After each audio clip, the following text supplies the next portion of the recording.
At the most luxurious wedding of the season, I was treated like a hidden flaw. My brother smirked before the packed ballroom, introducing me as our family failure, waiting for the laughter, but his new father-in-law did not smile. He stared like he recognized the ghost who once saved his empire from a toxic buyout. In that freezing silence, I understood. This was not a celebration. It was a massive cover-up, requiring my absolute public ruin. My name is Danielle Harvey. At 35 years old, I had learned exactly how to walk into a room where I was explicitly not wanted. The coastal wedding resort near Charleston was a masterclass in aggressive opulence, a sprawling estate that practically screamed its net worth into the humid South Carolina night. 10,000 imported white orchids cascaded from the vaulted ceilings of the main hall, their scent so heavy and sweet, it felt like breathing under syrup. Crystal chandeliers the size of small vehicles threw fractured, blinding light across the polished marble floor. It was a space designed exclusively for people who needed the world to know exactly how much money they possessed. I arrived entirely alone, wearing a midnight blue dress. It was simple, completely devoid of sequins, loud branding, or plunging necklines. It was meticulously tailored to be a quiet shadow against the blinding flash of the Harvey family's biggest performance of the decade. In my family, success was only considered real if it came with a microphone, an audience, and an embossed platinum business card. My older brother, Preston Harvey, the groom of the evening, was the golden son. He was the loud, charismatic architect of deals, a man who wore custom Italian suits and spoke fluently in corporate buzzwords and aggressive leverage. He was the undisputed pride.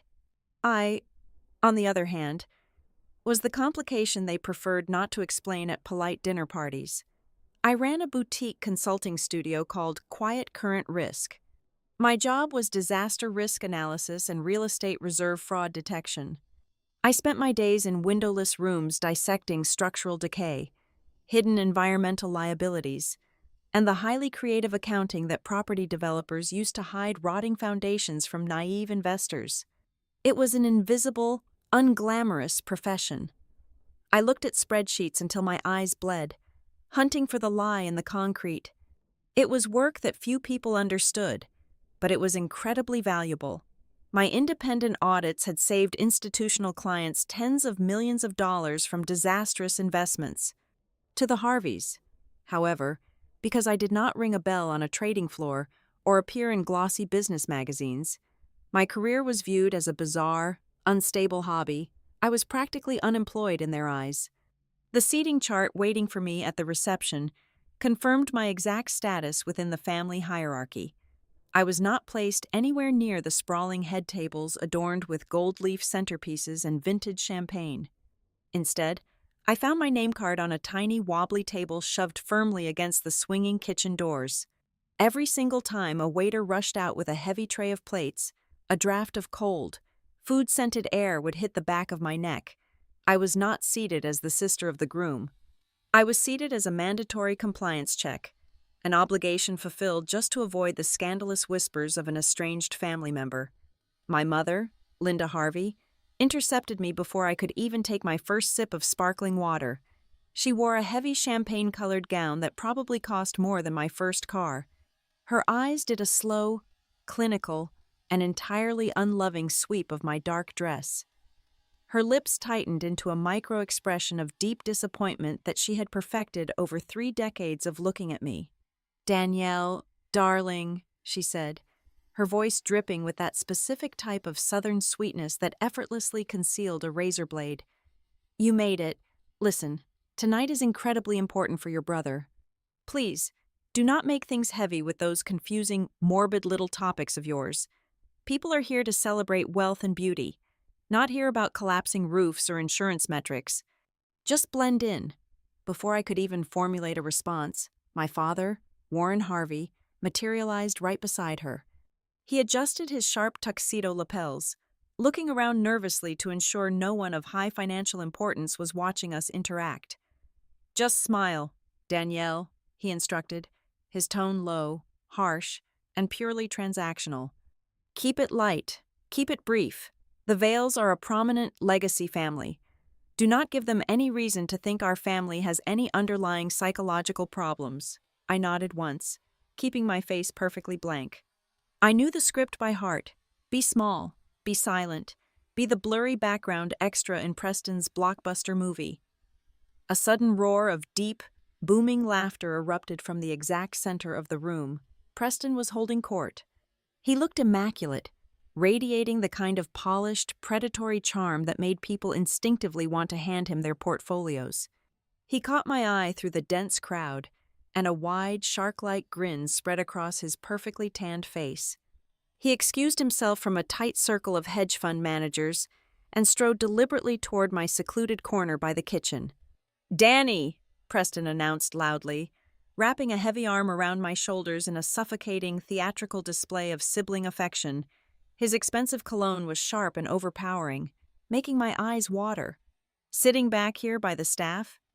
You always did prefer the backstage. Come on, you cannot hide back here in the dark all night. There is someone you absolutely have to meet. The single most important person in this entire room." He did not wait for my consent.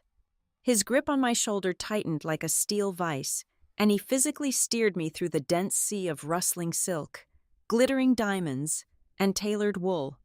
I could feel the collective gaze of venture capitalists, senior law partners, and real estate tycoons shifting toward us as we moved. Preston was intentionally drawing an audience. He wanted spectators for whatever performance he was about to deliver. He brought me to a sudden halt in front of a tall, silver-haired man who radiated an entirely different kind of power. This was not the loud, desperate, new money of my family. This was quiet, terrifying, generational authority. Graham Vale, the billionaire father of the bride, stood with a heavy crystal tumbler of scotch in one hand, listening impassively to a pair of anxious-looking corporate lawyers who were sweating in their expensive suits. "Graham," Preston interrupted smoothly, projecting his voice perfectly so it carried over the sophisticated string quartet playing in the far corner. The lawyers immediately stepped back, lowering their heads, deferring instantly to the golden groom. "I wanted to introduce you to my little sister. I know Savannah has been telling you all about my stellar background, but I believe in total, radical transparency with my new family." Preston paused dramatically. He looked around the tight circle of wealthy elites, ensuring he had their absolute, undivided attention. Out of the corner of my eye, I saw my parents had somehow migrated to the edge of the circle, watching with expectant, glowing faces, ready to support their son. "Graham, I want you to meet Danielle," Preston declared, a cruel smirk playing on his lips. He let out a booming, highly practiced theatrical laugh. "She is our family failure. Every great dynasty has to have one, right? Keeps the rest of us grounded and humble." A chorus of polite, sycophantic chuckles immediately rippled through the surrounding crowd. The highly paid lawyers laughed. The aggressive investors smiled knowingly. Even my own mother and father let out a synchronized, breezy laugh, nodding along vigorously as if Preston had just delivered a brilliantly witty, harmless toast.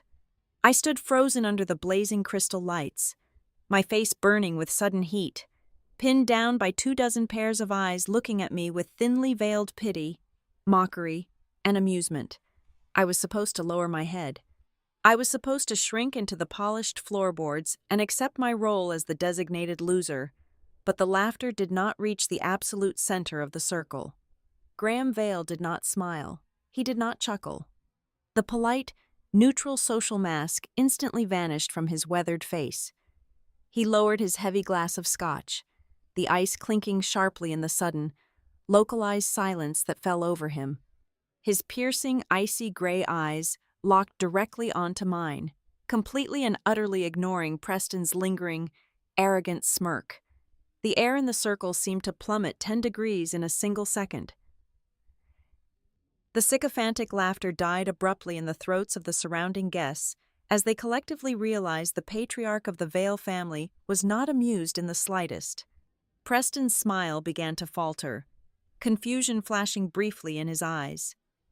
Graham studied my face, his gaze calculating, sharp, and intensely focused. He looked at me not like a convenient punchline for a joke, but like a vital piece of a multi-million-dollar puzzle he had been desperately trying to solve for years. The silence stretched, becoming thick and suffocating. "Danielle Harvey," Graham said. His voice was not loud, but it carried a dense, terrifying weight that made the entire circle hold its collective breath. He stepped one pace closer to me, his eyes narrowing as if trying to reconcile the woman standing in front of him with a phantom he had been chasing through a maze of corporate firewalls. He spoke slowly, every single syllable deliberate and heavy. "You were not supposed to be able to just disappear like that." The silence in the ballroom hung in the air for exactly 4 seconds. It felt like 4 hours. Before the awkward tension could shatter into whispers, Graham Vale gave a microscopic, razor-sharp nod to a woman in a severe charcoal suit standing near the ice sculpture. She was his executive assistant, a woman who moved with the silent efficiency of a shadow.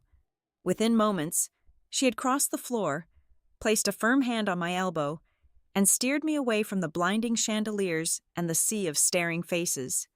We moved rapidly through a concealed service door behind the main bandstand. The heavy thumping bass of the jazz ensemble was instantly muffled the moment the thick oak clicked shut behind us. I found myself standing in a private, windowless library. It was a stark contrast to the aggressive opulence of the reception. The room smelled of aged leather, antique paper, and expensive cigars. Floor-to-ceiling bookshelves lined the walls, absorbing any residual sound from the party.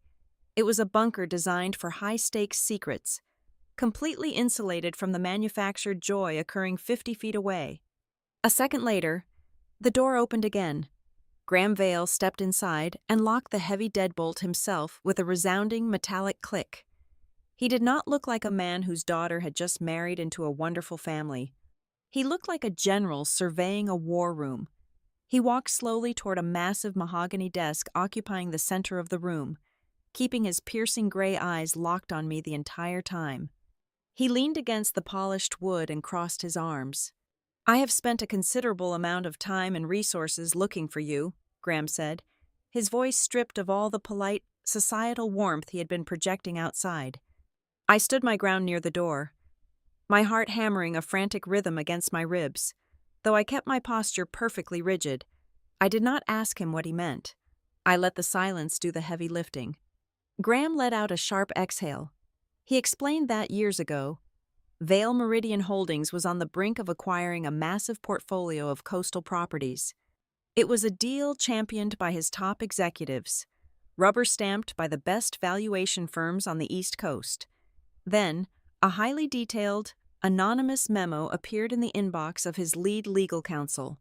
That memo, Graham continued, his tone thick with a strange mixture of respect and intense curiosity, did not waste a single sentence on corporate jargon or aggressive posturing.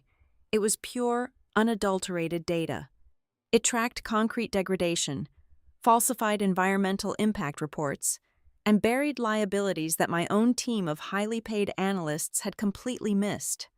It laid out a flawless, terrifying logic. He pushed himself off the desk and took a step toward me. "I remember the exact phrasing you used in the final paragraph.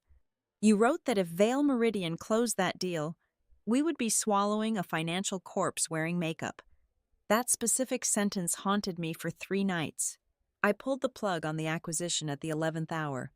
6 months later, the structural foundations of those exact buildings began to fail, and the original developers were indicted for fraud.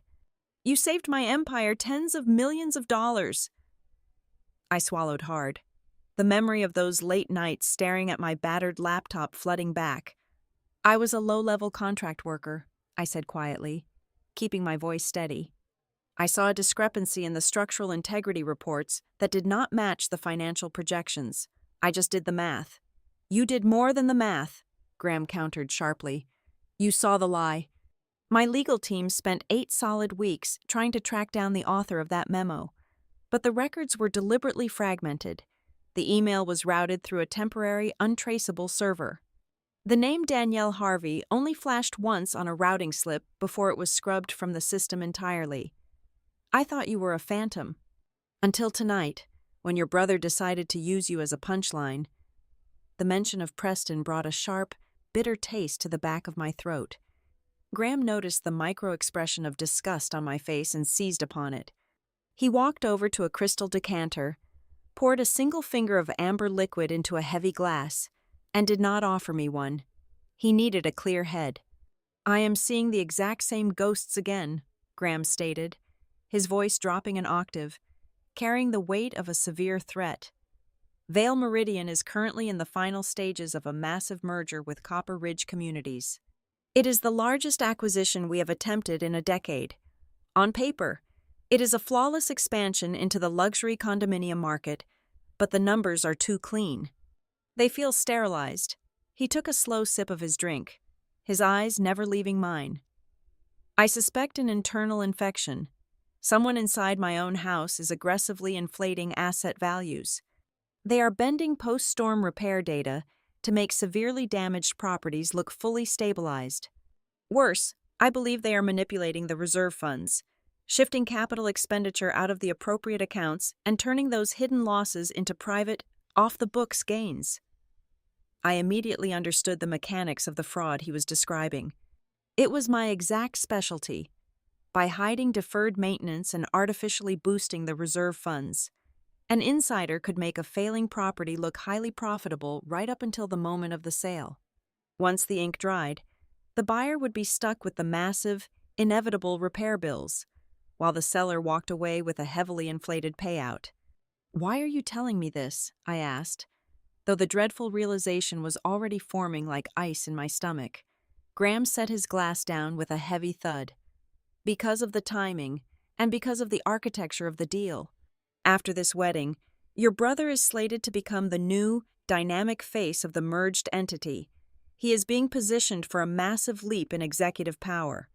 And what truly terrifies me is that over the past 4 months, every single piece of questionable financial modeling, every altered reserve report, and every strategic file regarding Copper Ridge has passed directly through his specific area of influence." The silence returned, but this time it was suffocating. The air in the room felt too thick to breathe. Graham was not just throwing out a wild conspiracy theory. He was a predator who had survived decades in cutthroat corporate warfare. He smelled blood, and the trail was leading directly to the groom. "I cannot use my own internal audit team," Graham continued, his tone entirely transactional now. "If I trigger an official investigation and the leak is high up, they will burn the evidence before I can even subpoena the hard drives. I need someone entirely outside the system. Someone who knows exactly how to read the dirt buried under the concrete." He pulled a sleek silver flash drive from his tuxedo pocket and placed it delicately on the edge of the mahogany desk. It looked like a tiny metallic weapon. "I want to offer you a ghost contract," Graham said. "A completely off-the-books, black box independent audit. You will have full, unrestricted backdoor access to the entire Vale Meridian data room. You report to no one but me. The board of directors will know nothing. My chief financial officer will know nothing. And most importantly, your brother will know absolutely nothing until you find the undeniable proof I need to detonate this deal." I stared at the silver drive. It caught the dim light of the library lamp, gleaming with the promise of absolute destruction. I turned my head slowly and looked at the heavy double doors. Through the thick oak, I could feel the faint, rhythmic vibration of the bass guitar. Outside that door, my mother was likely bragging to a senator about Preston's brilliant future. My father was likely securing a new golf partner based on his son's newly minted billionaire connections. Preston was out there, basking in the glow of a manufactured triumph, treating me like a broken toy to secure his dominance. If I picked up that drive, I was not simply accepting a lucrative consulting gig, I was agreeing to dissect a massive, highly illegal corporate conspiracy. But far heavier than that was the personal cost. Taking that drive meant crossing a line of absolute no return. It meant taking everything I had learned in the shadows and using it to systematically dismantle the Golden Sun. If I took the job, I was walking straight into a brutal, unforgiving war with my own blood. 6 years ago, I did not own a boutique consulting firm, nor did I have the luxury of choosing my clients. I was a short-term, entirely expendable contract employee buried in the windowless sub-basement of a massive property record service department in Tampa, Florida. My professional existence was measured in thousands of rows on blindingly bright, endlessly scrolling spreadsheets. I spent 8 to 10 hours a day cataloging reserve account deficits, parsing through deliberately impenetrable insurance liability clauses, and filing routine dilapidation reports for coastal structures that were quietly rotting from the inside out due to saltwater exposure and developer neglect. My parents had mapped out a radically different, far more glamorous trajectory for me, one that perfectly mirrored Preston's aggressive, celebrated climb up the corporate ladder. They envisioned me at a high-gloss investment bank in New York or Chicago, trading abstract financial derivatives, structuring aggressive buyouts, and collecting year-end bonuses large enough to warrant an accidental mention at their prestigious country club dinners. I actually had my foot firmly planted in that exact door once upon a time. I was on a pristine, highly competitive resume-building track at a major private equity firm. That was until a senior managing partner ordered me to sign my name to a set of risk assumptions for a commercial development that I knew, both mathematically and structurally, were outright fabrications. When I flatly refused to authorize the fraudulent projection and risk my own legal liability, I was quietly and swiftly pushed out of the firm. I walked away without a fight, without screaming to the press, and without securing another high-profile job first. In the rigid, appearance-obsessed Harvey family lexicon, that specific resignation was the exact moment I officially transitioned from a minor disappointment into the designated family failure. Then came the historic season of the catastrophic coastal storms.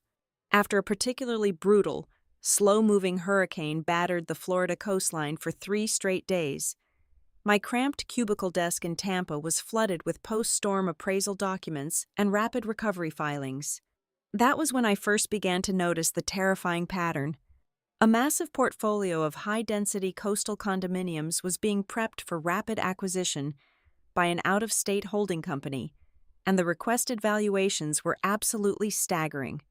The buildings were being priced by the sellers as if they had been completely retrofitted, sanitized, and rendered perfectly structurally sound after the hurricane. But the underlying data told a drastically different, much darker story. The math simply did not align with the physical reality of the concrete. I started pulling public municipal records on my own time. Long after the fluorescent lights in the Tampa office had been shut off, I spent my nights hunched over a battered, overheating laptop on my cheap kitchen table. I cross-referenced obscure municipal flood elevation certificates with the specific, documented installation dates of subterranean electrical systems. I painstakingly tracked the hidden history of rejected insurance claims and overlaid those denials with the mandatory anti-corrosion inspection reports that the original developers had somehow miraculously managed to delay for half a decade. The property reserve funds, which should have been overflowing to cover the necessary post-storm stabilization efforts, were suspiciously hollowed out, drained by obscure administrative fees and phantom contractor payouts. I built a complex, predictive risk model from scratch, feeding it every raw, unpolished metric I could extract from the public domain. The conclusion of my model was undeniably bleak. The properties were fundamentally compromised. They were financial sinkholes waiting to swallow whoever signed the final deed. I wrote the warning memo in a single, adrenaline-fueled night. I did not use my real name. I did not use any official company letterhead.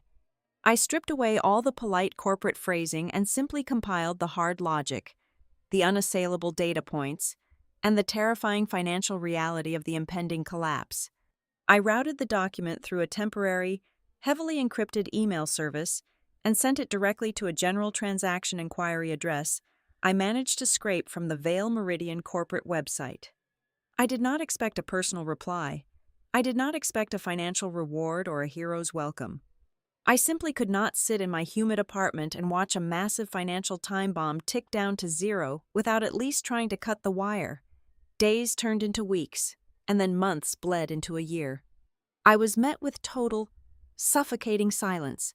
No one reached out to verify my claims. No one acknowledged the warning.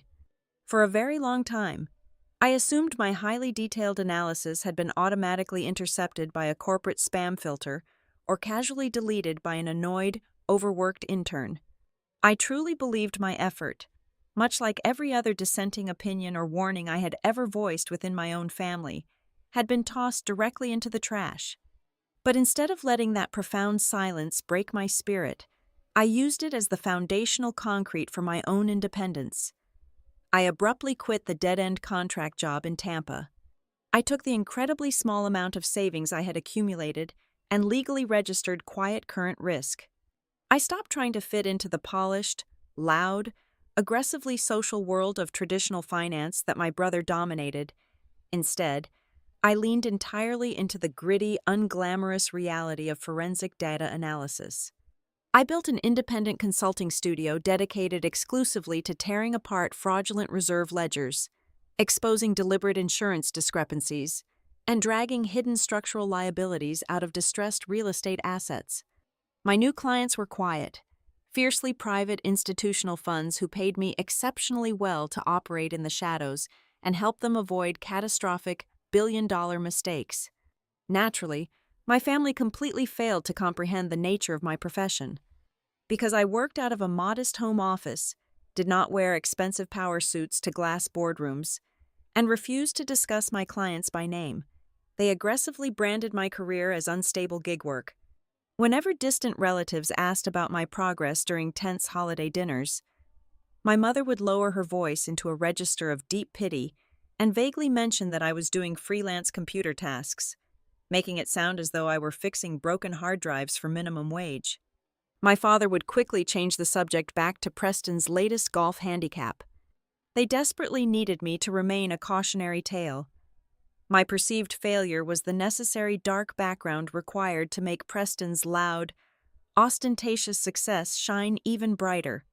While they publicly pitied my lack of a recognizable corporate title, my silent, ironclad contracts were quietly saving my clients tens of millions of dollars in highly classified corporate warfare.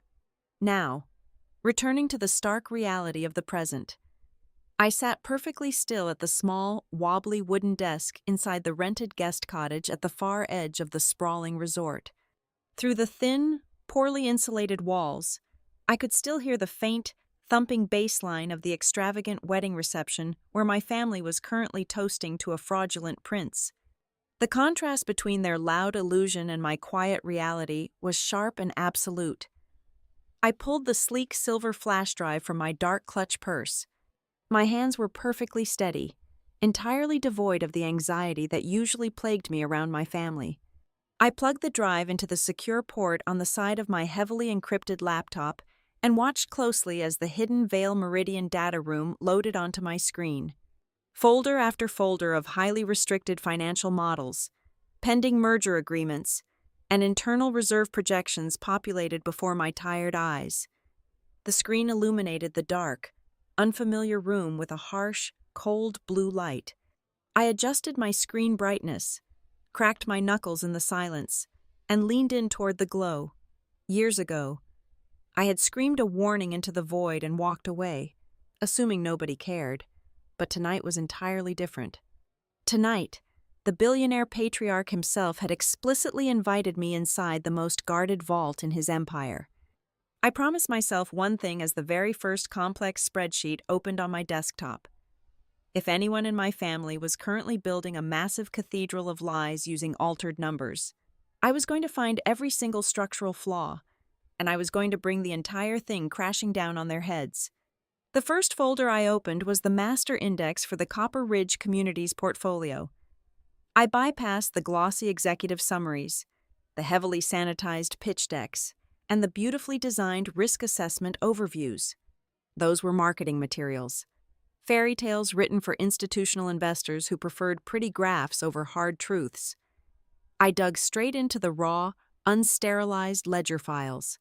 I pulled up the baseline reserve studies, the post-hurricane repair disbursements, the monthly tenant occupancy spreadsheets, the historical insurance renewal binders, and the massive refinancing draw requests. To an untrained, impatient eye, it was a blinding blizzard of boring administrative data. To me, It was a pristine, undisturbed crime scene waiting to be processed. I began by isolating a specific cluster of high-density coastal assets located across Texas, Florida, and Arizona. According to the internal status reports finalized just 3 months prior, these specific buildings were categorized as completely restored following a string of severe weather events. The corporate narrative was one of triumph and rapid recovery, yet, when I cross-referenced those glowing completion certificates with the annual property insurance renewals, the math violently collided. The underwriting premiums for those exact properties had skyrocketed by over 40%. Insurance carriers do not charge maximum hazard rates for fully stabilized, newly retrofitted buildings. They charge those exorbitant premiums when their own private, unannounced inspectors see temporary blue tarps still clinging to roofs and exposed, corroding rebar bleeding rust into the subterranean parking decks. The internal memos claimed structural perfection. The insurance billing exposed ongoing, catastrophic vulnerability. The data became even more sinister when I opened the monthly rent rolls and compared them against the municipal safety filings. I locked onto a massive garden-style complex just outside of Houston.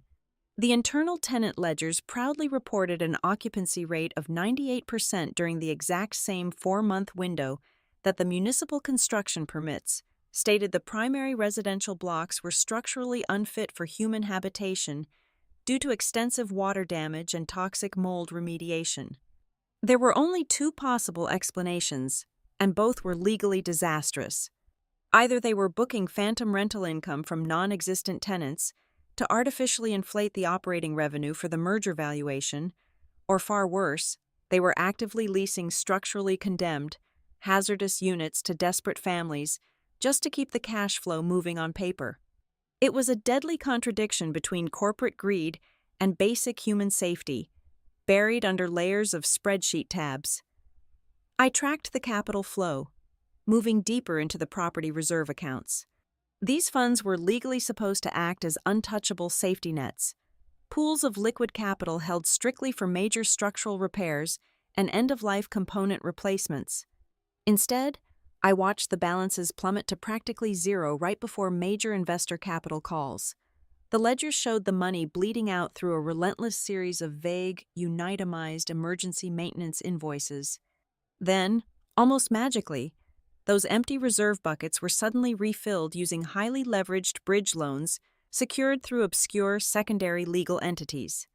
By swapping out actual equity for hidden, short-term debt, the bottom-line profitability of the properties looked incredibly robust and healthy on paper, just in time for the quarterly shareholder reports.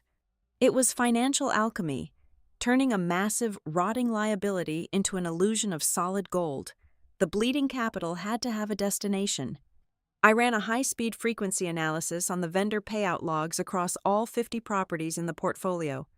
3 specific names kept appearing, dominating the accounts payable ledgers across multiple, geographically distant states: Southline Recovery Group, Dovetail Reserve Services, and Red Clay Tenant Solutions. They were billing millions of dollars for specialized structural remediation, rapid water extraction, and high-level project management. Yet, when I ran background queries on their state corporate registrations and tax identification numbers, their actual operational footprint was entirely non-existent. They had no heavy machinery fleets listed, no registered workers' compensation policies robust enough to cover large construction crews, and absolutely no history of municipal building permits pulled under their own names in any of the counties where they were supposedly operating. They were ghost fleets, existing only as routing numbers on aggressive, high-dollar invoices. I needed to know exactly who was authorizing the bleeding. I bypassed the clean, outward-facing approval signatures on the PDF documents and dug directly into the system metadata. I wanted the hidden digital stamps that recorded exactly whose secure terminal actually pushed the files to the final payment queue. The underlying routing architecture told a completely different story than the public corporate hierarchy. The digital fingerprints all pointed toward one specific node. Although he was publicly styled as the Vice President of Investor Relations and Strategic Development, a role entirely divorced from ground-level property management or vendor approval, His specific digital clearance code was manually appended to every single expedited payment authorization for the 3 ghost contractors. The man currently drinking vintage champagne 50 yards away, shaking hands with billionaires and playing the golden groom, was the invisible gatekeeper for every fraudulent dime. I grabbed a yellow legal pad from my bag and began sketching the money flow, drawing hard, aggressive lines between the shell companies, the depleted reserves, and the inflated occupancy reports. As the blue ink connected the disparate dots, the true terrifying nature of the enterprise materialized before my eyes. The overarching business model was not about acquiring distressed assets, fixing them, and managing them for a reliable, long-term rental yield. Holding a healthy, stabilized building was boring and yielded single-digit returns. The real, staggering profit came from a completely different mechanism. They were deliberately weaponizing the physical decay. They would acquire a vulnerable property, file massive insurance claims, or drain the existing reserve funds under the guise of catastrophic damage, route those millions through their own fabricated vendor networks, and then apply superficial, cosmetic fixes that would barely pass a visual inspection. They were not real estate developers. They were running a highly sophisticated extraction machine, siphoning cash at every single intermediary layer of the repair process. I needed one final, undeniable physical anchor to tie the entire web together. I copied the official billing address for Southline Recovery Group, the largest of the 3 phantom vendors, and ran it through a commercial real estate database. The address did not belong to a sprawling construction yard, an equipment depot, or a bustling corporate headquarters. It was mapped to a tiny, unstaffed commercial mailbox rental facility located inside a fading strip mall. I opened a digital map and dropped a red pin on that exact mailbox location. Then, my hands moving entirely on muscle memory and cold adrenaline, I dropped a second pin on the registered address for my brother's private off-site investment office. The software calculated the distance instantly. The 2 locations were exactly 3 blocks apart. I stared at the glowing map, the harsh blue light reflecting off my irises in the dim, silent cottage. A cold, heavy knot formed at the absolute center of my stomach as the final piece of the puzzle locked into place with a sickening click. This was not a collection of isolated accounting errors. It was not a few rogue property managers skimming off the top to pay off gambling debts. I was looking at an orchestrated, multi-million-dollar money-making machine built entirely on the deliberate, engineered deterioration of human homes. At exactly 8 o'clock the next morning, 3 sharp, aggressive knocks rattled the thin wooden door of my rented guest cottage. I had not slept for a single minute. My eyes were burning, completely bloodshot from staring at the harsh blue light of my monitor throughout the entire night. When I undid the deadbolt and pulled the door open, the bright coastal sunlight was blinding. Standing on the small porch was my older brother. He looked utterly flawless. While the rest of the wedding guests were undoubtedly nursing massive hangovers in their luxury suites, he was dressed in a crisp, flawlessly ironed linen shirt and tailored navy trousers. He held 2 steaming cups of expensive artisanal coffee in his hands, projecting the relaxed, benevolent aura of a man who was firmly in control of his universe. He stepped inside without waiting for an invitation, bringing the sharp scent of expensive cologne and roasted espresso into my cramped space.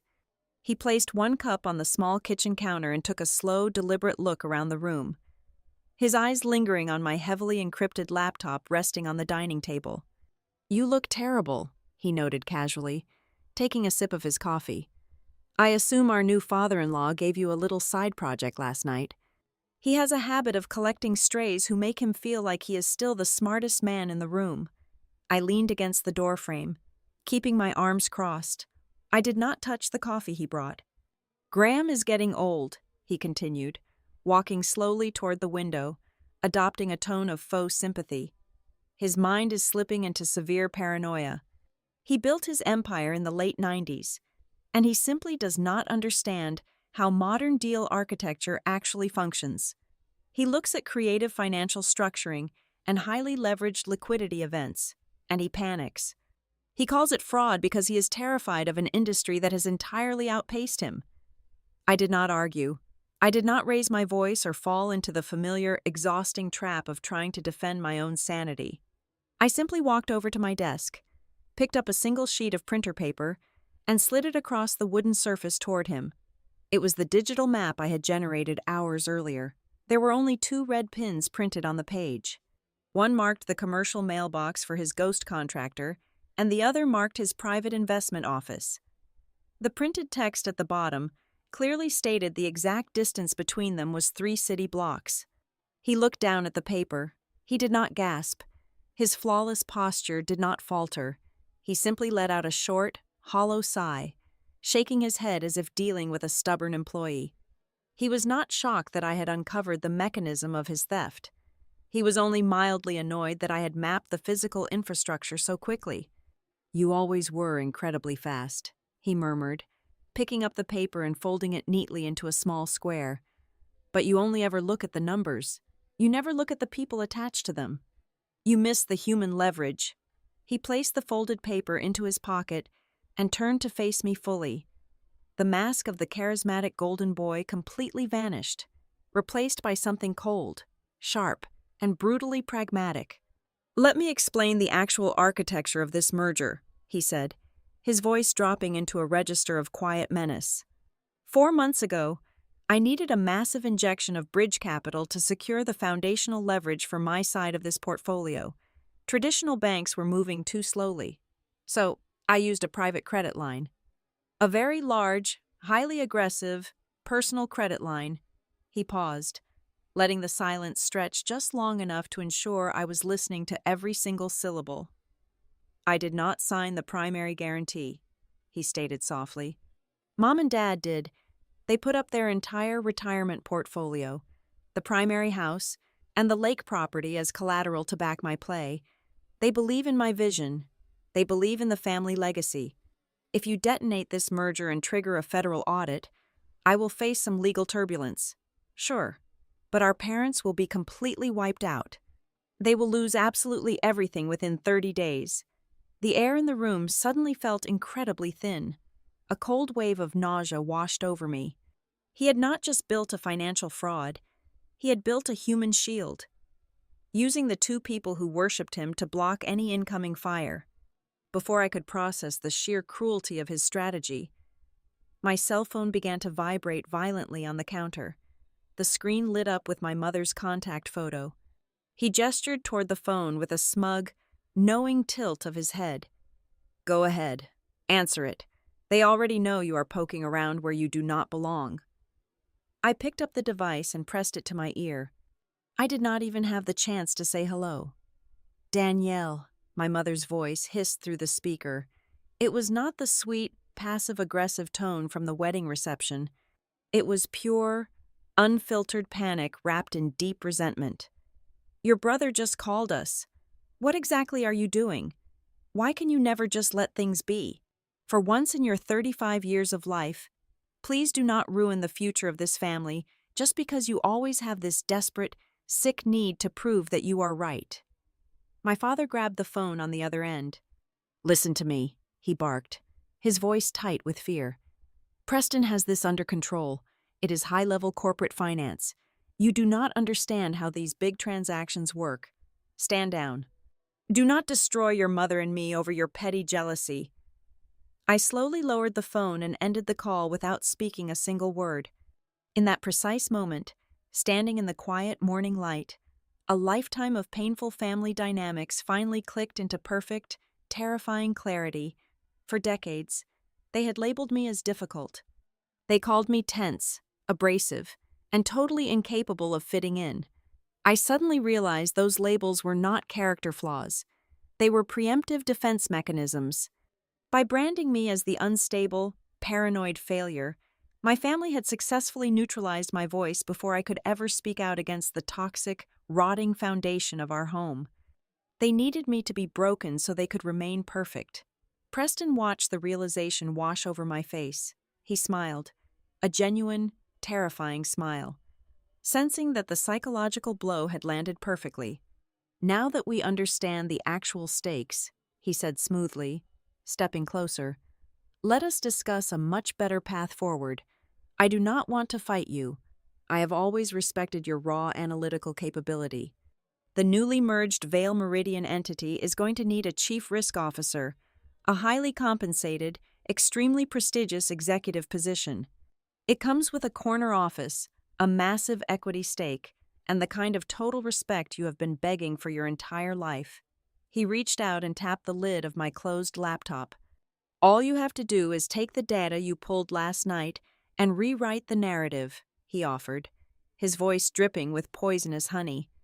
You do not call it systemic fraud. You classify the discrepancies as standard post-disaster data noise. You write a report stating the reserve deficits are simply aggressive. Creative accounting meant to maximize shareholder value during a transitional weather crisis. You bless the deal. I get my throne. Mom and Dad keep their house, and you finally become a permanent, celebrated member of the winning team. It was a masterful, deeply corrupt proposition. He was offering me the exact validation I had craved as a child, but the price of admission was my entire professional soul. I looked at him, feeling an unexpected wave of absolute calm wash over the panic. You are not offering me a job, I said, my voice finally steady, stripped of any residual sisterly affection. You do not want me to realize that I'm wrong. You are terrified because you know I am absolutely right. You want my signature on those altered risk models because you need me to get my hands just as dirty as yours. You want me entirely complicit, so when this entire house of cards inevitably collapses, there is no one left clean enough to testify against you. His smile completely evaporated. The mask of the benevolent older brother shattered, leaving only a cold, calculating predator. He stepped back, adjusting his cuffs with sharp, jerky movements. He walked to the door, pulling it open to the bright morning heat. He paused on the threshold and looked back at me, his eyes entirely devoid of humanity. "Suit yourself," he said softly, his tone laced with a chilling, quiet confidence. "But remember one thing before you try to burn me down. Look at the optics. I am the golden groom. I am the genius architect of a billion-dollar merger. You are the estranged, bitter sister who plays with spreadsheets in a basement. When the fire starts, no one is going to believe the quiet, difficult failure over the charismatic man standing center stage." He walked out, pulling the door shut behind him with a soft, definitive click. I stood frozen in the center of the room, the silence pressing heavily against my ears. Exactly 10 seconds after he left, a sharp, piercing chime erupted from my dining table. I spun around. The screen of my encrypted laptop had suddenly blinked to life on its own. A black command window materialized over my desktop. Completely unprompted, lines of red text began cascading down the screen at a terrifying speed. Someone, operating from a highly sophisticated external terminal, was currently launching a massive, coordinated brute force attack on my local hard drive, attempting to breach my administrative firewalls and seize control of every single file I had downloaded. I severed my secure network connection the exact second the malicious script began flooding my screen, pulling the physical Ethernet cable free and watching the cascading red text die instantly in the black terminal window. The silence in the cottage returned, heavy and thick with adrenaline. I had narrowly avoided a complete digital wipe. Preston was not just threatening me, he was actively hunting my data. Before I could even formulate my next defensive countermeasure, my cell phone vibrated violently against the wooden desk. The screen displayed an encrypted text message from an entirely unknown, masked number. The message was brief, devoid of any punctuation, and highly specific. "Meet me at the rusted fuel dock behind the public marina 2 miles south of the resort. Come alone. Tell absolutely no one." I knew immediately who had sent it. 20 minutes later, I parked my rental car near a chain-link fence bordering the county marina. The atmosphere was a jarring, welcome contrast to the suffocating, perfumed luxury of the Vale wedding estate. Here, the air smelled sharply of diesel fuel, dead fish, and oxidized metal. The rhythmic, hollow clanging of steel halyards slapping against the aluminum masts of weathered sailboats provided a harsh acoustic backdrop. Sitting alone at a sticky, heavily rusted picnic table at the very end of the fueling pier was Savannah Vale. She looked entirely different from the radiant, ethereal bride who had dominated the grand ballroom merely 12 hours prior. The custom silk gown and the glittering diamonds were completely gone. She wore a simple, unstructured linen shirt, faded denim, and a massive pair of dark tortoiseshell sunglasses that concealed the upper half of her face. She held a lukewarm cup of terrible drip coffee, staring out at the murky green water with the absolute stillness of a predator calculating its next strike. I approached the table quietly and sat down on the opposite bench. She did not flinch. She did not offer a polite greeting. She simply reached up, pulled the heavy sunglasses off her face, and set them on the scarred wooden table. Her gray eyes, identical to her father's, were completely devoid of warmth. They were sharp, analytical, and entirely unbothered by the sudden destruction of her honeymoon phase. "My family assumes I am blinded by the romance of it all," Savannah began, her voice low and remarkably steady, cutting straight through the salty wind. "They think I am a decorative asset, a beautiful, naive heiress who spent 4 years at an expensive university merely collecting social connections before finding a handsome, aggressive husband to manage my portfolio." She took a slow, deliberate sip of the terrible coffee.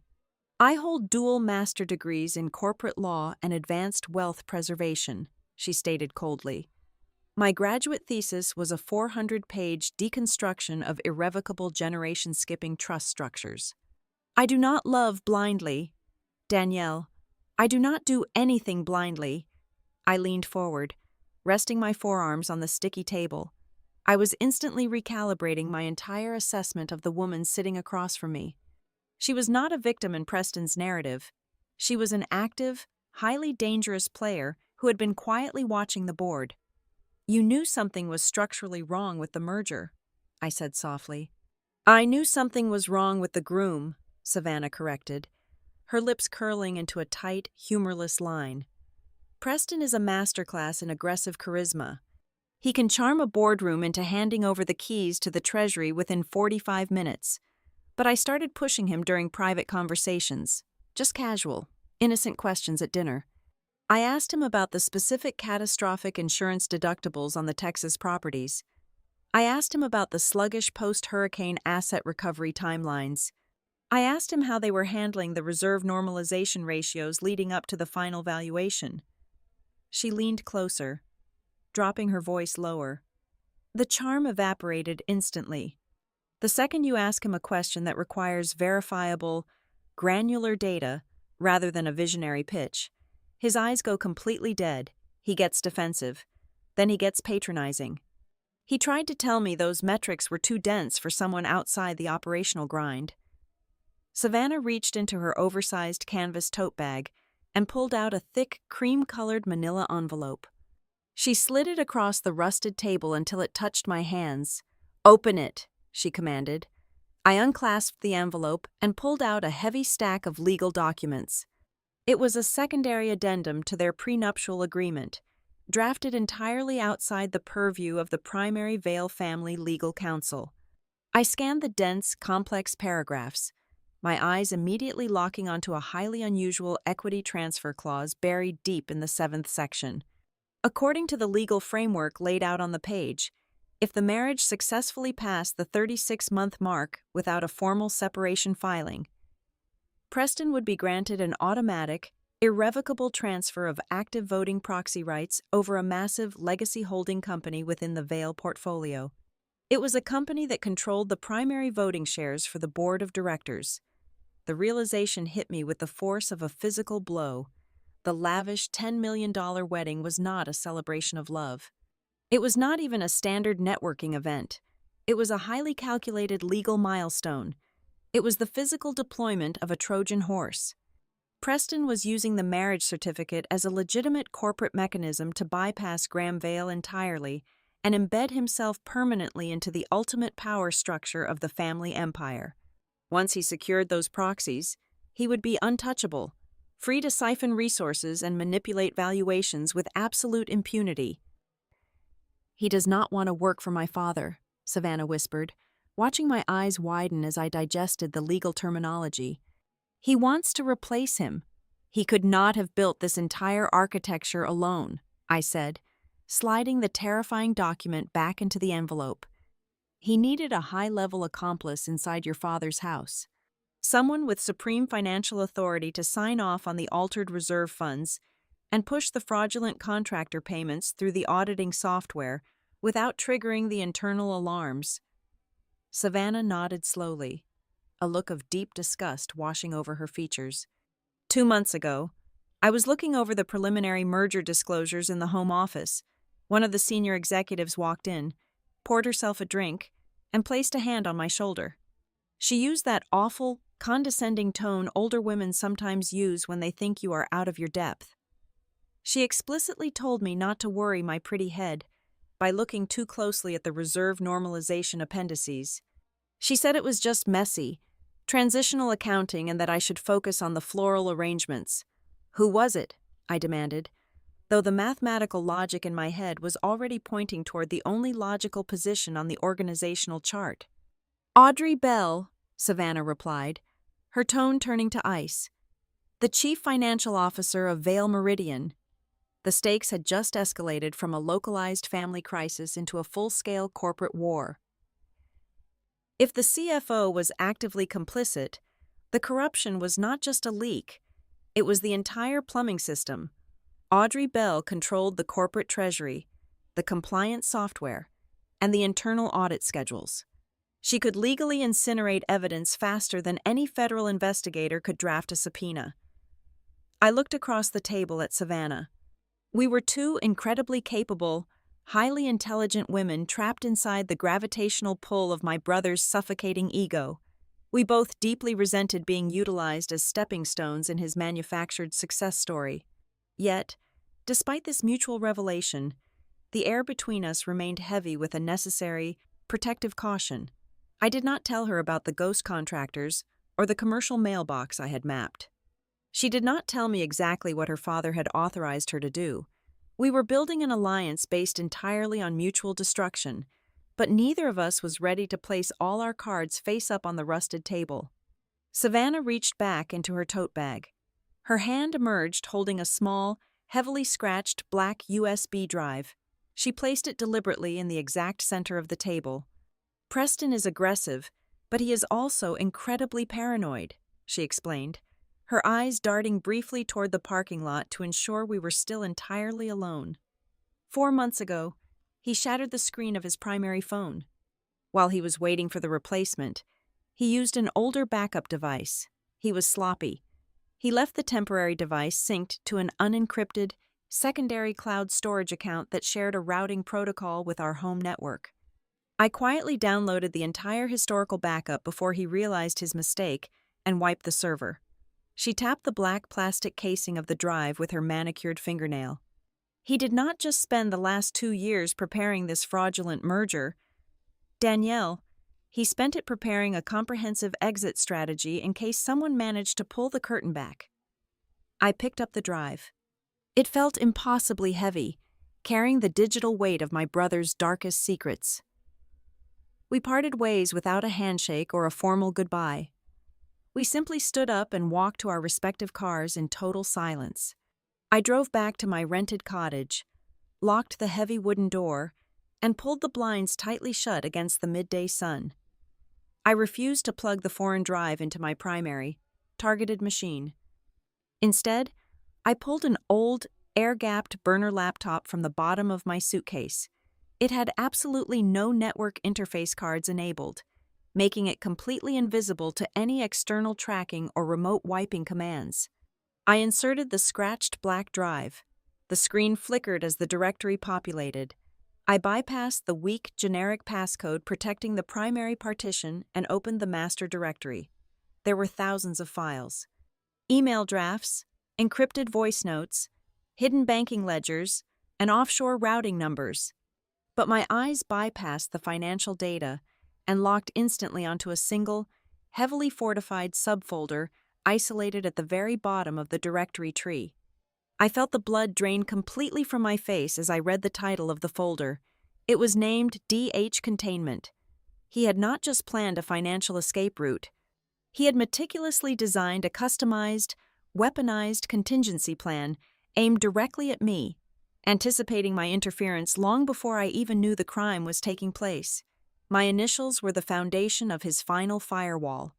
My fingers hovered over the trackpad of the air-gapped laptop, the harsh fluorescent glow of the screen illuminating the dark, stifling air of the rented cottage. I double-clicked the heavily encrypted folder labeled with my initials. The directory did not contain defensive financial models or standard legal waivers. It contained an execution block, meticulously built piece by piece over the last 8 months, designed exclusively for my neck.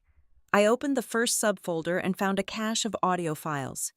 I clicked play on a file time-stamped 4 months prior. The room filled with the smooth, aggressively confident cadence of my brother's voice. It was a recorded rehearsal. He was practicing a prepared statement, his tone dripping with manufactured shock and profound brotherly sorrow. He was pacing through a narrative where he had blindly trusted an external risk assessment consultant, a rogue operative who had manipulated the asset valuations without his knowledge. I stopped the audio and opened the accompanying legal PDFs. Staring back at me were the incorporation documents for a dormant limited liability company registered in Delaware. The entity was named Advisory Grid. The registered agent was a faceless corporate proxy, but the branding was a deliberate, perfectly tailored trap. It was just close enough to my actual consulting firm to create total confusion in a chaotic boardroom, providing Preston with the ultimate, vague scapegoat. If the federal authorities ever raided the merged company, Preston would simply point to the fraudulent reserve spreadsheets and claim they were authored by this phantom entity. The premeditation made the blood pound violently in my ears, but the digital forgery was what truly stole my breath. I opened a series of raw server logs. They were backdated, artificially engineered to show that my specific Internet Protocol address had remotely accessed the Vail Meridian Reserve Normalization models 90 days ago. I had never been given access to those servers, yet here was a fabricated digital footprint, making it look as though I had been actively twisting the construction deficit data for months.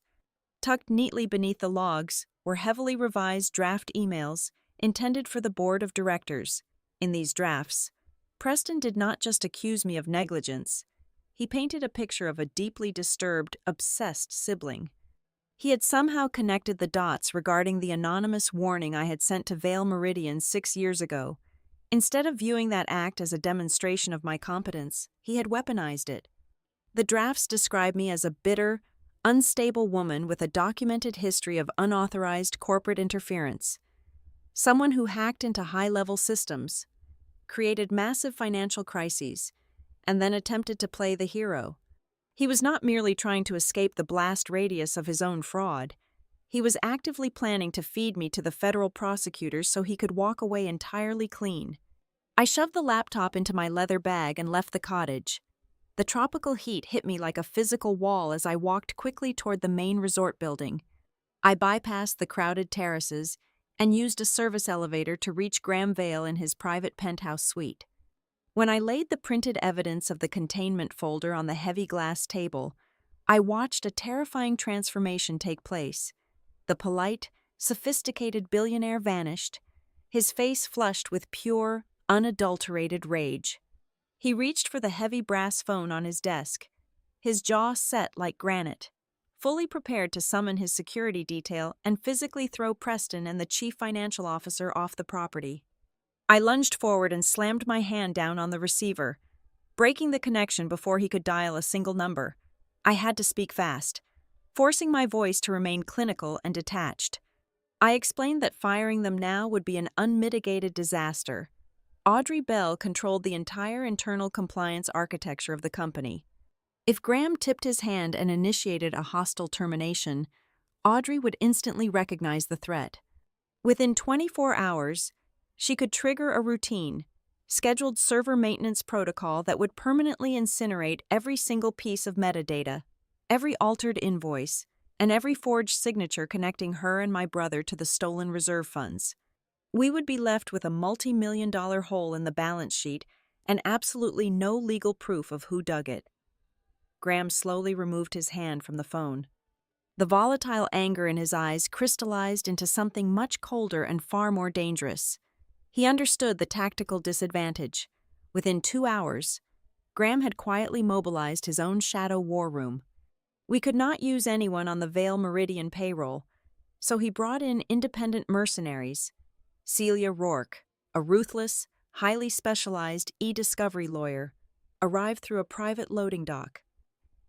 She was followed shortly by Rafe Donnelly, a digital forensics expert who looked like he had not slept in a decade. We commandeered a secure windowless conference room in the basement of the resort, completely severing ourselves from the corporate network above. While Celia and Rafe began quietly building a mirror of the Vale servers using the backdoor access Graham provided, I had to return to the surface to maintain the illusion of normalcy. Stepping back into the suffocating social atmosphere of the wedding weekend was like walking into a psychological minefield. The narrative had already begun to shift. As I crossed the grand lobby toward the dining pavilion, I noticed the sudden drops in conversation volume. Wealthy investors and extended family members awkwardly averted their eyes as I passed.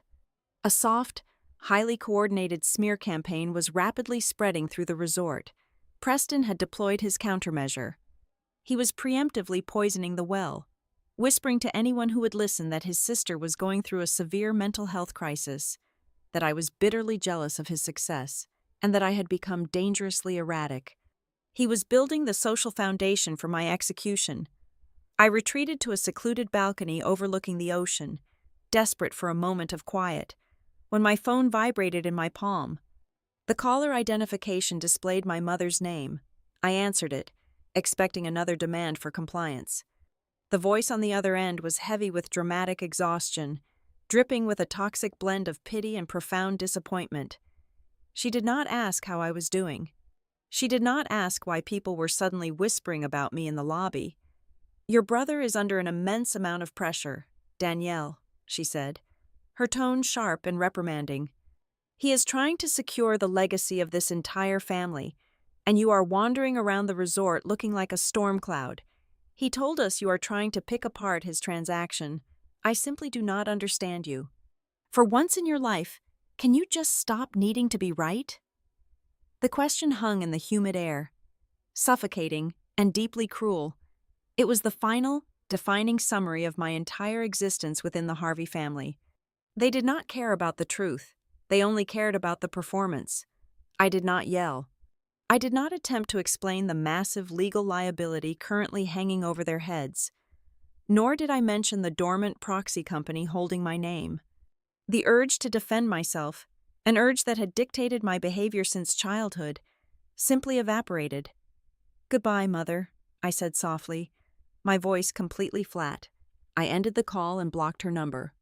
I walked back to my rented cottage, my mind operating with the cold, absolute clarity of a machine. The paranoia was completely gone, replaced by a dark, unyielding resolve.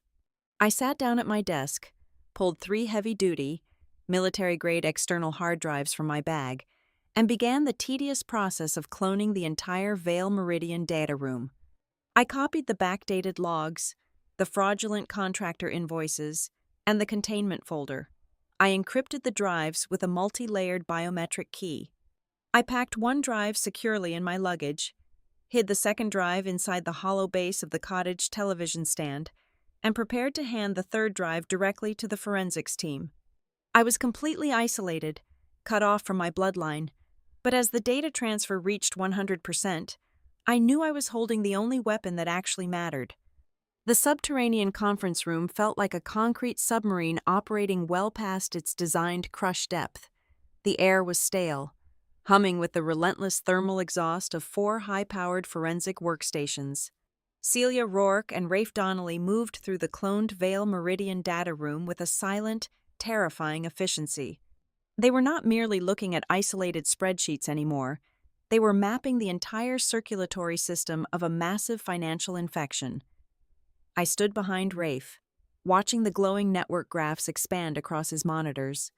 He had successfully traced the outbound payment chains from the 3 ghost contractors. The money did not simply vanish into offshore accounts. It was much more sophisticated. The stolen capital was routed out of the property reserve funds, washed through high-interest bridge debt vehicles, and then methodically chopped into thousands of smaller, seemingly legitimate transactions. These fragments were disguised as fake consulting retainers, phantom legal fees, and, most sickeningly, massive charitable donations routed through anonymous intermediary trusts. Celia, parsing through the encrypted compliance logs on her own screen, found the absolute proof of the chief financial officer's active participation. Audrey Bell was not just looking the other way while my brother drained the accounts. She was the primary architect of the financial illusion. Celia uncovered a hidden subledger where Audrey manually overrode the standard depreciation models. By artificially suppressing the required capital expenditure budgets for the damaged properties, Audrey artificially inflated the net operating income on paper. She was deliberately starving the rotting buildings of critical repair funds to make the asset performance look spectacular to the syndicated lenders. They were building a billion-dollar merger on a foundation of saltwater and rusted rebar. Then, the ground beneath my feet violently shifted. Rafe suddenly stopped typing. He leaned forward, his nose almost touching the glass of his monitor. He isolated a single, highly restricted legal appendix attached to the master merger agreement. It was an emergency override authorization, a document that explicitly bypassed the mandatory external risk review for the entire Texas portfolio. It allowed the fraudulent contractor invoices to bypass the standard auditing queue and go straight to the Treasury for immediate payout. "Look at the authorization stamp," Rafe said, his voice dropping into a tight, cautious register. I leaned in. At the bottom of the digital appendix was a cryptographic signature. It did not belong to Preston. It did not belong to Audrey Bell. The secure digital token registered to the override belonged to Graham Vale. A cold, paralyzing wave of paranoia crashed over me. I slowly turned to look at the billionaire patriarch sitting at the far end of the dark conference table. He was staring at a printed balance sheet, looking tired and pale under the harsh fluorescent lights. My mind raced through the terrifying implications. What if this entire secret investigation was a setup? What if Graham had known about the rotting properties all along, realized the federal authorities were circling, and was now simply using me to build a plausible deniability narrative? If his signature was on the bypass protocols, he was legally complicit in the theft. I was completely isolated. I was sitting in a windowless room with a man who had the power to crush me like an insect, and I suddenly did not know if he was my shield or my executioner. "Did you sign this?" I asked, my voice echoing sharply against the concrete walls. Graham looked up, his brow furrowing in confusion. He stood and walked over to Rafe's monitor. He stared at the cryptographic stamp bearing his own name. The color completely drained from his face, leaving him looking frail and incredibly old. He did not explode in anger. He did not shout a denial. Instead, he gripped the back of Rafe's chair, his knuckles turning white, and let out a long, ragged exhale. He looked at me, the formidable aura of the ruthless corporate titan entirely gone, replaced by the deep vulnerability of a mortal man. "I have to tell you something that outside of my personal physician, no one on earth knows," Graham said, his voice barely above a whisper. 4 months ago, during the most critical negotiation phase of this merger, I traveled to Geneva for a private banking conference. While I was in my hotel room, I experienced a cardiovascular event. A mild heart attack. The silence in the room was absolute. "I survived," he continued, keeping his eyes locked on mine. "But I was heavily medicated and physically incapacitated for 3 full weeks. I could not let the board of directors or the market know. If the street thought I was dying, our stock price would have plummeted, and the merger would have been violently dismantled by activist investors. So, I initiated a total blackout. I gave blanket, uncontested executive power of attorney to my chief financial officer to keep the empire running while I recovered." He looked back at the glowing screen, staring at the fraudulent signature. "Audrey had my digital seal," he said, his voice hardening into a blade of pure, concentrated fury. "I trusted her to hold the wheel. Instead, she used my ghost to unlock the vault for your brother. Graham did not ask me to simply take his word for it. He immediately emptied his pockets. He placed his encrypted smartphone, his secure biometric fob, and his personal platinum access card on the table. He unbuckled his platinum wristwatch and placed it next to the pile. He was surrendering every piece of personal tracking technology he possessed. "Test it," Graham ordered Rafe, stripping away every ounce of his own executive privilege. "Map the geolocations. Check the internal heart rate monitors on my watch against the signature timestamps. Prove it to her." Rafe seized the devices and went to work, his fingers flying across the keyboard in a blur of keystrokes. For 20 agonizing minutes, the only sound in the room was the frantic clicking of mechanical keys. I stood perfectly still, watching the data compile, knowing that the result of this single forensic test would determine whether I had a powerful ally or a lethal enemy. "Got it," Rafe finally announced, leaning back in his chair. He projected a timeline graphic onto the main wall monitor. The emergency override appendix was digitally signed at exactly 3 a.m, Eastern Standard Time. According to the medical telemetry from the wristwatch and the secure hotel Wi-Fi logs, Mr. Vale was asleep in Geneva, completely offline. The digital signature was auto-applied from an internal Treasury template. It was executed via a batch processing script run directly from Audrey Bell's secure terminal in the New York office.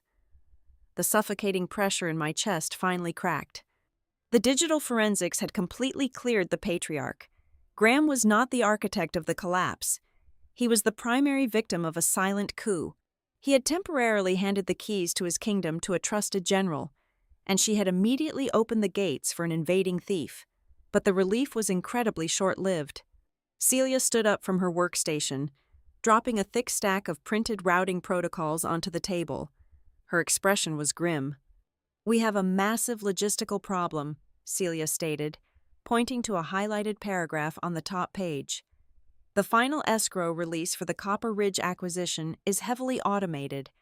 Based on these newly discovered acceleration clauses that Audrey embedded in the bylaws, the moment the market opens on Wednesday morning, the final valuation is locked. The bridge loans will convert. The fake contractor payouts will clear the final international banking hurdles, and the stolen capital will instantly scatter across dozens of unregulated offshore jurisdictions." I looked at the digital clock on the wall. We had exactly 48 hours. If that window closed, the money would become legally unrecoverable.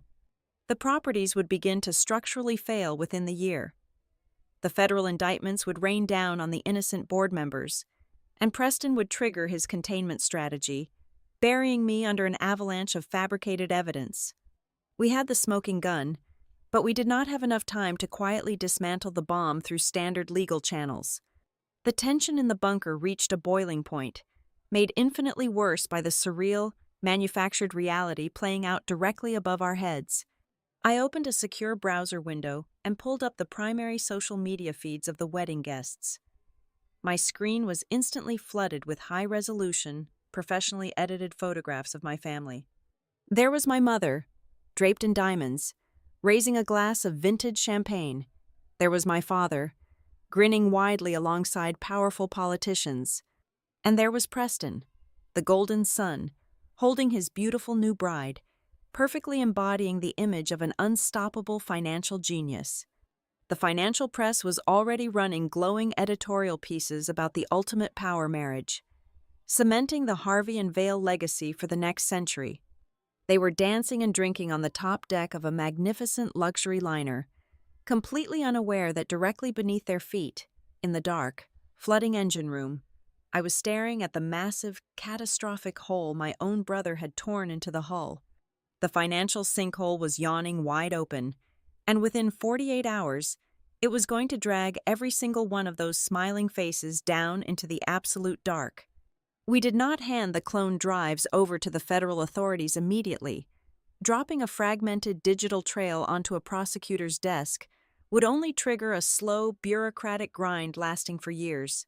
Audrey Bell would have ample time to deploy her internal scrubbers, and my brother would simply pivot, painting me as a disgruntled, estranged contractor trying to extort the family. To truly kill a monster built on public perception, you have to drag it into the brightest possible light. We needed an execution that was public, synchronized, and completely inescapable. I built the trap inside the grand ballroom of a luxury hotel in Charlotte. It was the site of the heavily publicized post-wedding investor symposium for the newly merged Vale Meridian entity. Everyone who mattered was legally required to be in that room.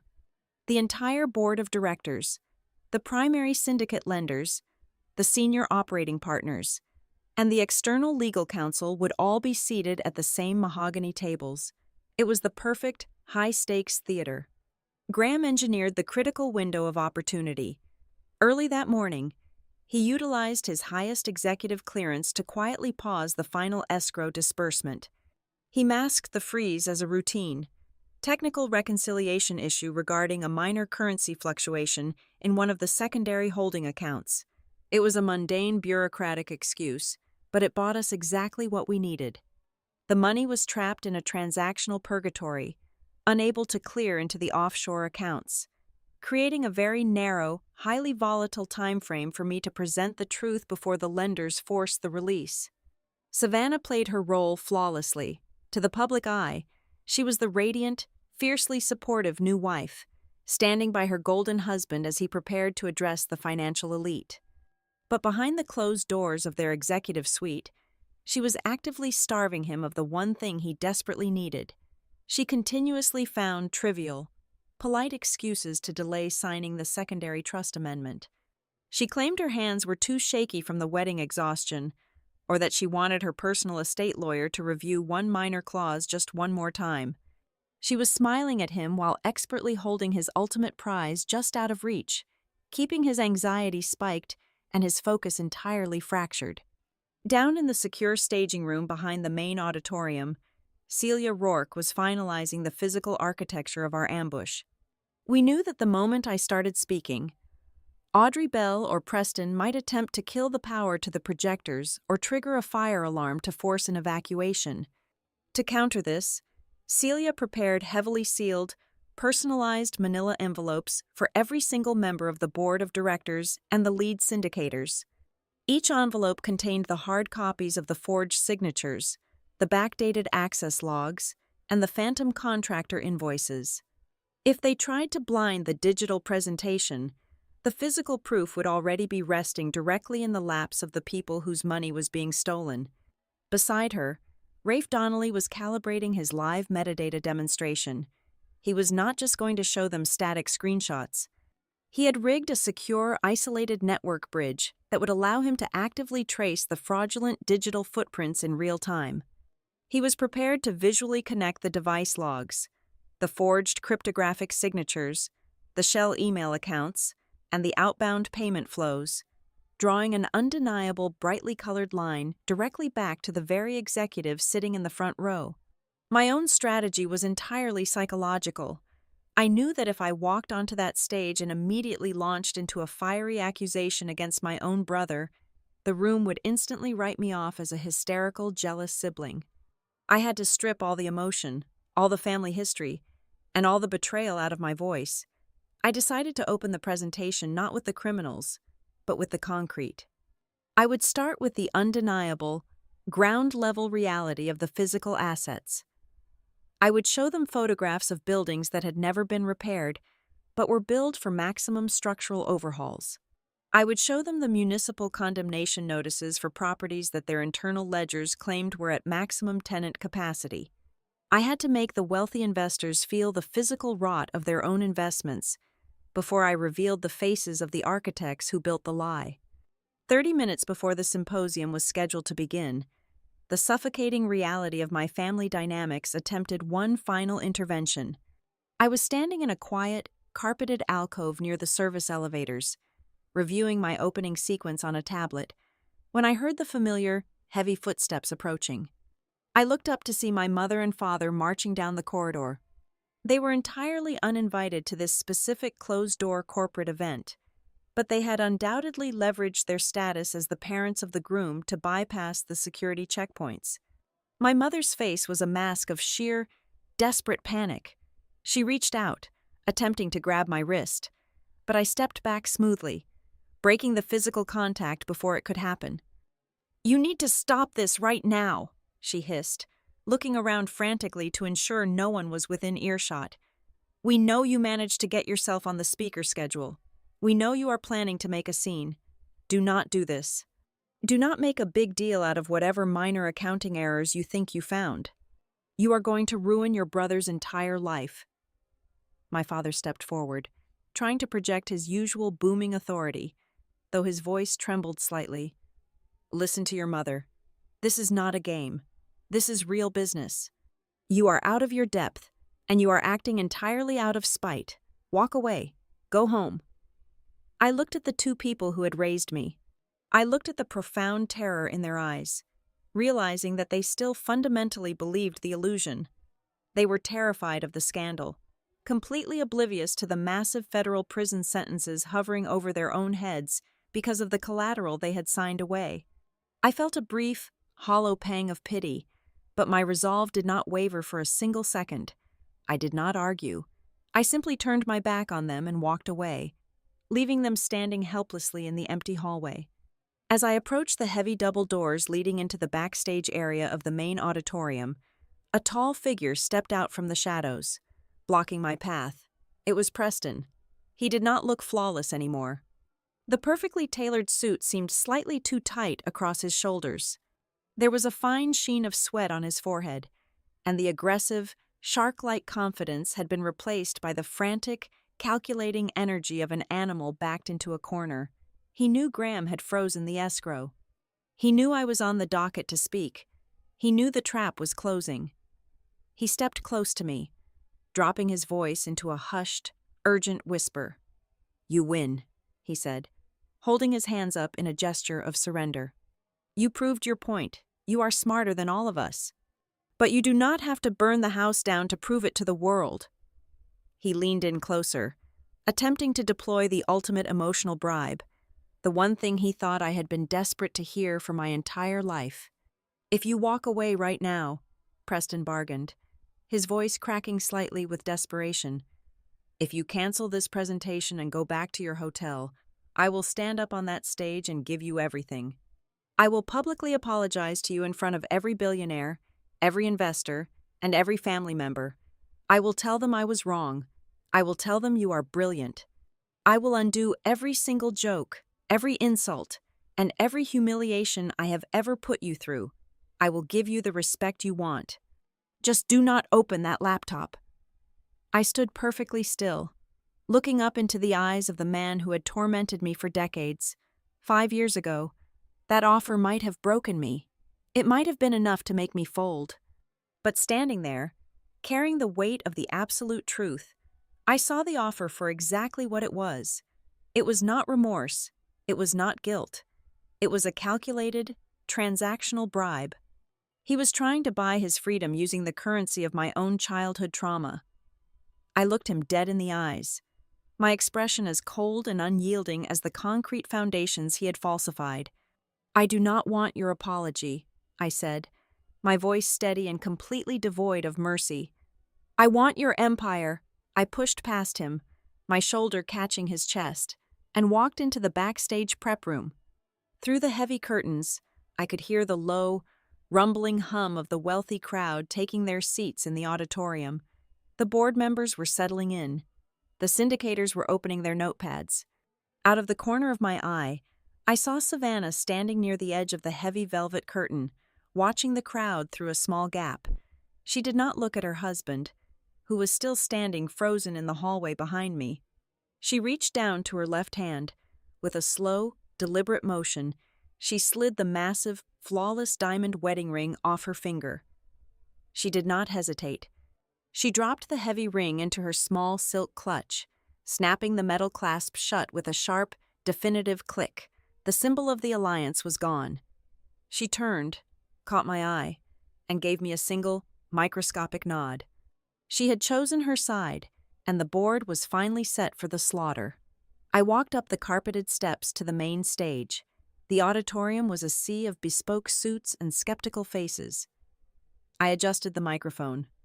I did not glare at my brother sitting in the front row, nor did I look at my parents hovering near the exit doors. I simply brought up the first slide.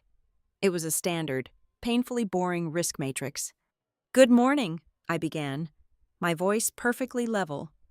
"We will be reviewing the foundational risk assessment for the Copper Ridge acquisition." The room visibly relaxed.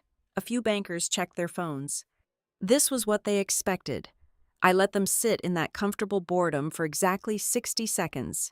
Then, I pressed the clicker. The screen fractured into a split-screen display. "On your left are the finalized post-storm recovery invoices for 3 properties in Texas," I said, my voice dropping the corporate softness and turning sharp. "On your right are the invoices submitted for 2 properties in Florida, filed 8 months later. You will notice the invoice numbers, the vendor tax identification codes, and the hourly labor breakdowns are perfectly identical. That is because the repairs in Florida never happened. The invoices were simply photocopied to drain the property reserve funds." A low murmur rippled through the mahogany tables. I did not stop. I hit the clicker again, bringing up the municipal condemnation notices alongside the internal occupancy ledgers. "Your operating models claim these buildings are sitting at 95% occupancy," I continued, speaking louder to cut through the rising noise. "But the city of Houston declared them legally uninhabitable due to toxic mold 4 months ago. The tenant data is entirely fabricated to prevent a breach of covenant with the syndicate lenders." I peeled back the next layer before anyone could object.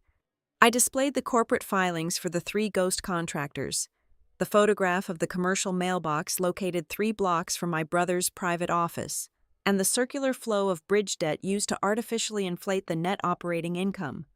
I showed them exactly how the theft was disguised as standard business procedure, utilizing an abused internal signature template to bypass every single audit alarm. From the back of the room, Rafe Donnelly triggered the secondary display. The screen flashed bright red. "This was the contingency plan," I announced, pointing to the new data. "A dormant limited liability company bearing my exact initials, created 8 months ago.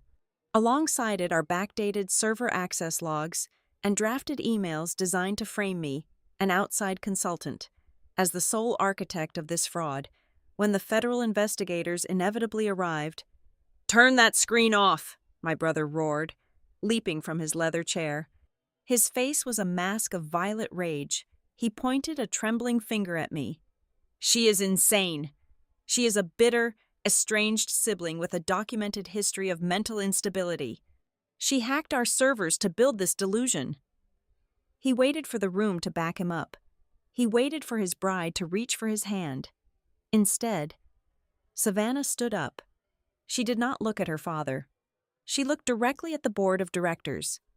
"She did not hack anything," Savannah stated, her voice ringing out like a cracked bell. She reached into her bag and pulled out the legal addendum. "And he is not a visionary. He is a parasite.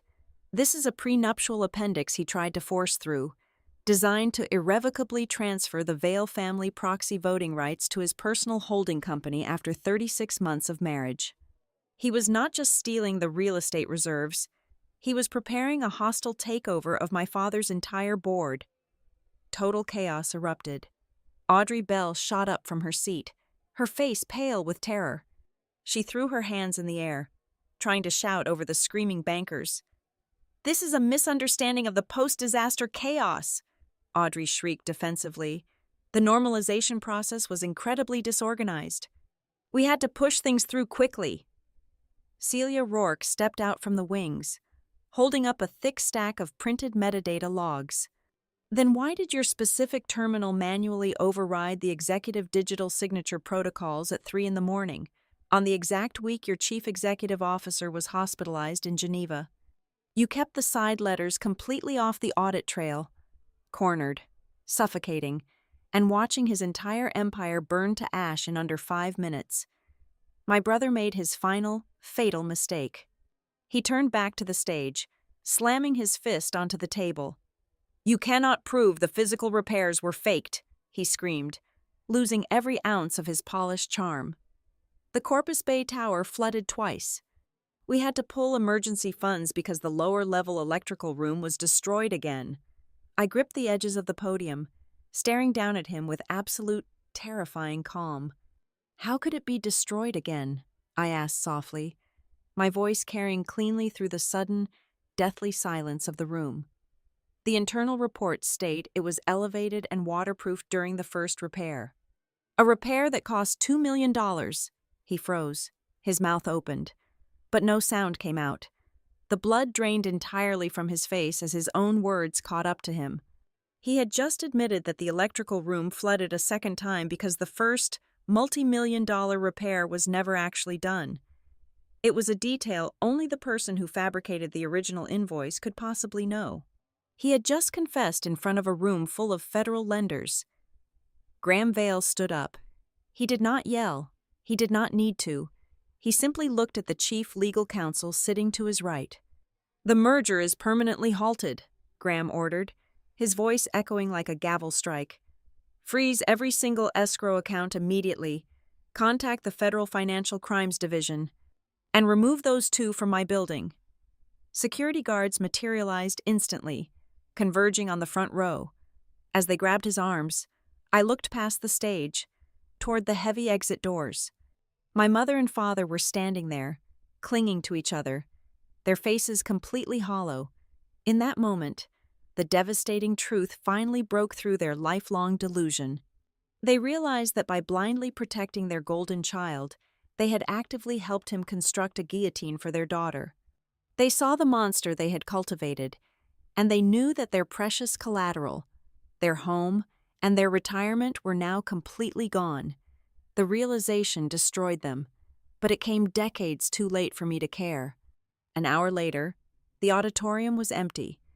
Graham Vale found me packing my laptop into my leather bag. He looked exhausted but profoundly relieved. He offered me a blank check. He offered me the title of Chief Risk Officer for Vale Meridian, complete with a corner office and unprecedented executive power. I snapped my bag shut and politely declined.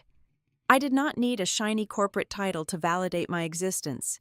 I had quiet current risk, my own fortress built on the absolute truth. I walked out of the hotel and stepped into the bright, blinding afternoon sun.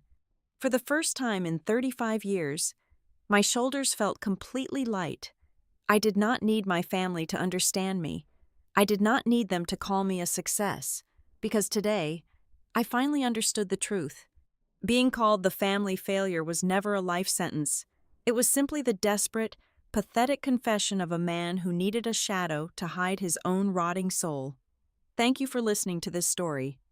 Please let me know where you are listening from in the comments below, so we can connect and share our thoughts. If you enjoyed this, please subscribe to the Daisy Revenge Stories channel, like this video, and support by hitting the hype button so this story can be heard by even more people.